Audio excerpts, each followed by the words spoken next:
Este es el montaje del diodo Zener. Como podemos ver, tenemos una resistencia de R1 de 100 ohmios, una resistencia de R2 de 150 ohmios, el diodo Zener, y lo estamos alimentando mediante esta fuente variable. Entonces, con una entrada de 5 voltios, vamos a medir con el multímetro la resistencia de carga para evidenciar si está en la zona Zener. Como podemos ver, da muy alejado del valor BZ, por lo cual evidenciamos que en 5 voltios no está en la zona Zener. Procedemos a subir a los 9 voltios. Medimos la entrada,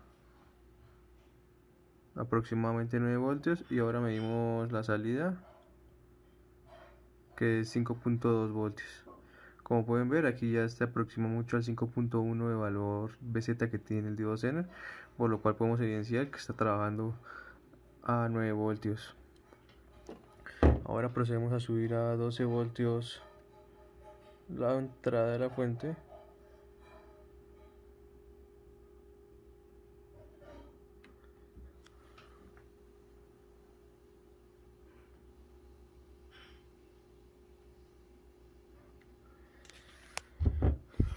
Medimos la entrada, aproximadamente 12 voltios, y ahora procedemos a medir la salida.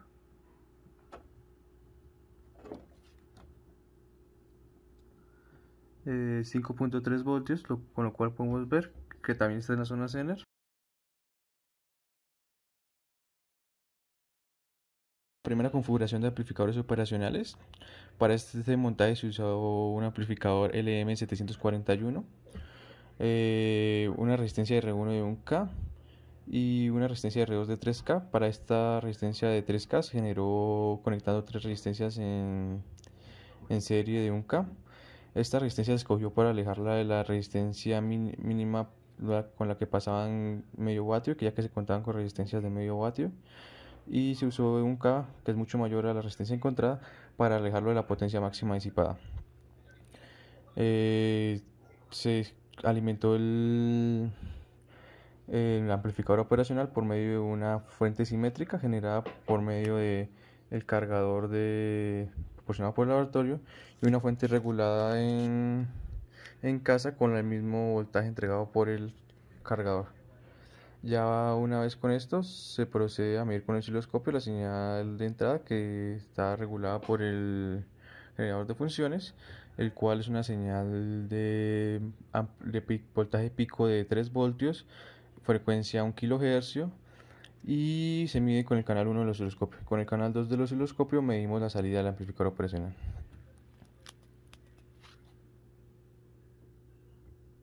Como podemos ver en el osciloscopio, podemos ver la señal de entrada, que tiene un voltaje pico a pico de 6 voltios aproximadamente, un pico máximo de 3 voltios y un mínimo de -3 aproximadamente.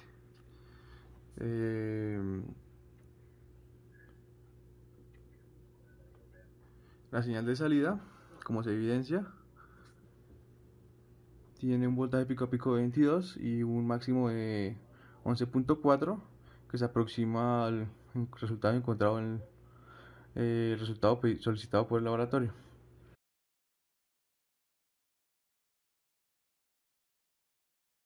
Bueno, esta es la segunda configuración con amplificadores operacionales. Tenemos aquí un amplificador operacional inversor.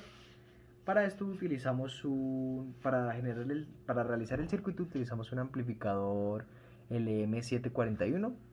De los cálculos encontramos que la resistencia número 2 debe ser 2 veces el valor de la resistencia R1, y a partir de los cálculos encontramos que R1, para que no sufriera daños por la potencia, tenía que ser mayor o igual a 4 ohmios. Es por esto que el equipo finalmente decide utilizar resistencias de 10 kiloohmios como R1.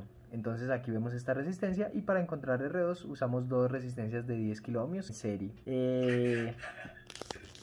El amplificador, al igual que en la configuración anterior, para encontrar la fuente simétrica utilizamos otra fuente con la que contamos en casa. La señal en este caso también es una señal sinusoidal de amplitud 1, perdón, de amplitud 0.5 para que el valor pico a pico sea de 1 voltio. Una frecuencia de 1 kHz y nada de offset.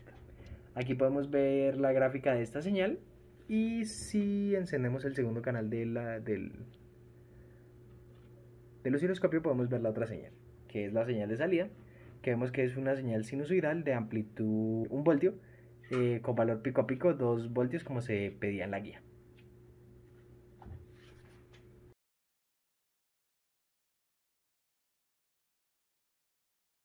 Este es el montaje del circuito sumador e inversor. Para este circuito se usó el amplificador operacional LM741.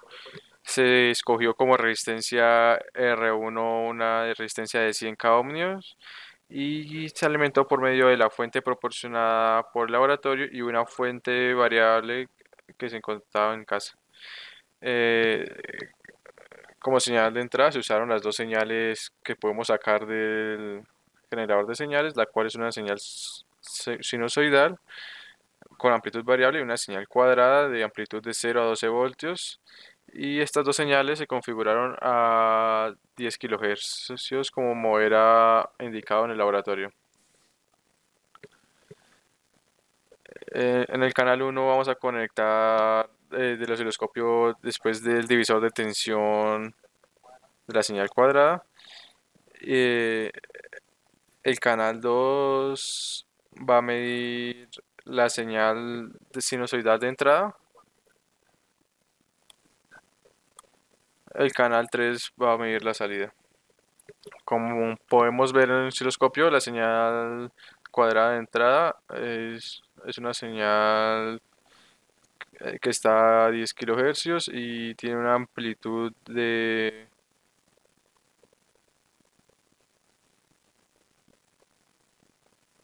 6.4 voltios pico a pico. Ahora evidenciamos la señal sinusoidal de entrada, la cual es una entrada con un valor pico a pico de 6.06 y vemos finalmente la señal de salida, la cual vemos que la suma de las dos solamente que invertida. Para esta comprobación utilizamos la suma entre el canal 1 y el canal 2 y como evidenciamos es la misma señal solamente que invertida. Ahora procedemos a invertir la señal para evidenciar esto.